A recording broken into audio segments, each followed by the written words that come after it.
Pourquoi l'Aubrac? Une race plus facile que la charolaise. Au niveau vélage, c'est 90% de vélage facile. Les vaches s'occupent très bien de leurs veaux. En 6 ans, j'ai fait boire 2 veaux. Au niveau fertilité, ça prend très bien. Surtout discrète les chaleurs, donc il faut quand même un taureau ou 2. Au niveau valorisation des fourrages, c'est une race qui valorise très bien les fourrages grossiers. Pas très compliqué quand c'est des périodes sèches. Au niveau viande, c'est une viande de qualité. On dit toujours vaut mieux en manger moins, mais en manger de la bonne. L'Aubrac, je pense qu'elle rentre dans les clous. Et au niveau, avec le réchauffement climatique, l'Aubrac passe très bien.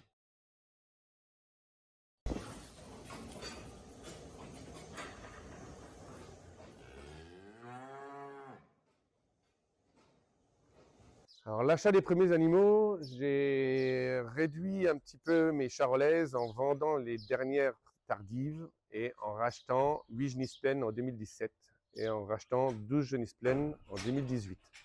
Aujourd'hui, il y a 40 vaches Aubrac, plus les genisses, et 65 charolaises, plus les genisses. Et les mâles sont engraissés sous l'exploitation.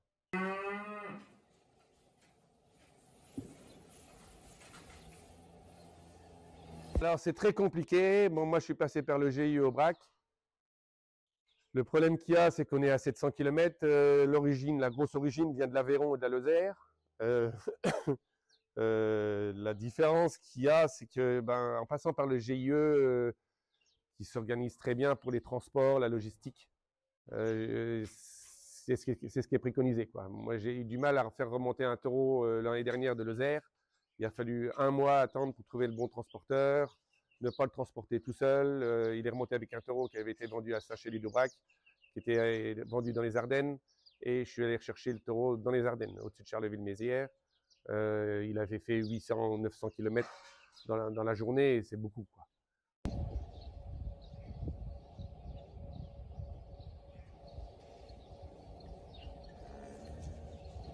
Alors, autour des vélages, déjà, on est beaucoup plus spectateur avec un vélage Aubrac que acteur, mais il faut être quand même présent parce que, bon, j'ai les Smarvel, les détecteurs de vélage. Il faut quand même être présent parce qu'ils ont souvent la poche sur le museau parce que c'est un vélage qui se passe très vite, en 1 heure à la vélée, quoi. Une charolaise, des fois, ça peut durer plus de 2 heures. Mais en Aubrac, elles sortent généralement seules. Le caractère d'une Aubrac par rapport à une charolaise, c'est pareil. C'est pas plus méchant, c'est pas plus agressif, c'est exactement pareil. Au niveau de le veau, dans l'heure qui suit, il a déjà tété. L'Aubrac, c'est des petites mamelles qui vont très bien à téter. En général, ils sont mis en box de vélage. Et les premiers vélages qui se passent au mois d'octobre, je les garde 2 jours à la maison et je les remets au parc après. Et ça rentre en général vers le 15 novembre, quoi.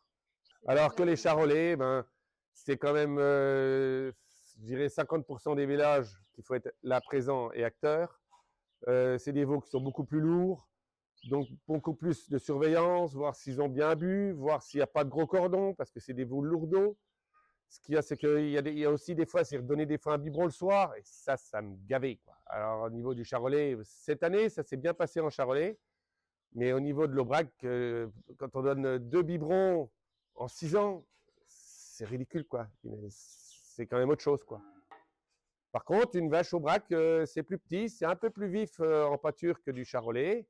Ça court plus vite que du charolais. Ça se déménage pas comme du charolais. Ça se déménage en appelant ou alors avec dans un seau avec quelques granulés. On arrive beaucoup plus à y déplacer. En charolais, il faut souvent être derrière ou alors il faut être plusieurs, quoi.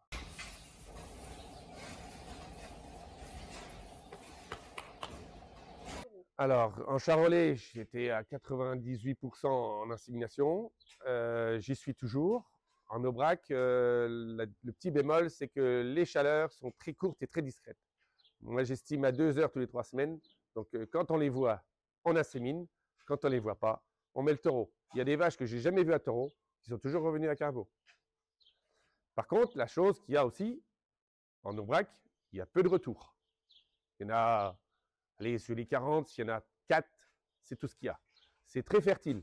Ça prend très bien aux inséminations comme le taureau. L'année dernière, j'ai eu un problème avec un taureau qui s'était fait une tendinite à la patte.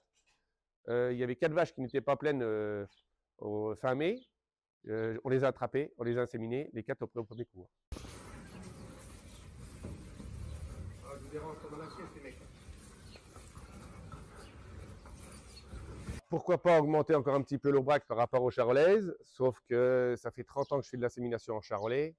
Je pense que peut-être arriver à 50-50, mais l'aubrac, c'est pas le même travail. Hein. C'est par rapport à la charolaise. Au niveau du travail, les veaux, les vaches s'en occupent très bien de leurs veaux, sont très maternelles. Au niveau laitière, elles sont laitières. Et après, je fais de la vente directe avec les genisses de boucherie. Ceux qui prennent de l'aubrac redemandent de l'aubrac. C'est pas la même viande. C'est une viande qui est plus goûteuse, plus tendre. Au niveau rendement carcasse, on a plus de rendement carcasse avec de l'aubrac parce qu'il y a moins d'os. C'est une toute petite bête, mais il y a moins d'os. Ramener à la surface fourragère, on peut, sur une surface que l'on met 10 charolaises, on peut mettre 12 aubrac. Donc ramener au poids de kilo de viande à l'hectare, on sera au moins égal à la charolaise. Par contre, au niveau de la vente de la race aubrac par rapport à la charolaise, on a 10 centimes de plus en taurillon du kilo. Le petit bémol, c'est le poids de carcasse de la vache de réforme ne sera pas le poids d'une charolaise. Taurillon charolais par rapport à un taurillon aubrac, il consomme moins un taurillon aubrac. Mais ce qu'il y a, c'est que le poids de carcasse d'un aubrac, il faut un mois de plus pour faire autant qu'un charolais. Mais ce qu'il y a, c'est que j'arrive à les valoriser en vendant les taurillons aubrac 10 centimes de plus que du charolais. Mais ça ne fait pas le poids d'un charolais. Le record que j'ai déjà fait, c'est en 18 mois, un taurillon aubrac à 500 kg de carcasse. En général, ça s'arrête à 450 poids de carcasse à 17 mois et demi, quoi.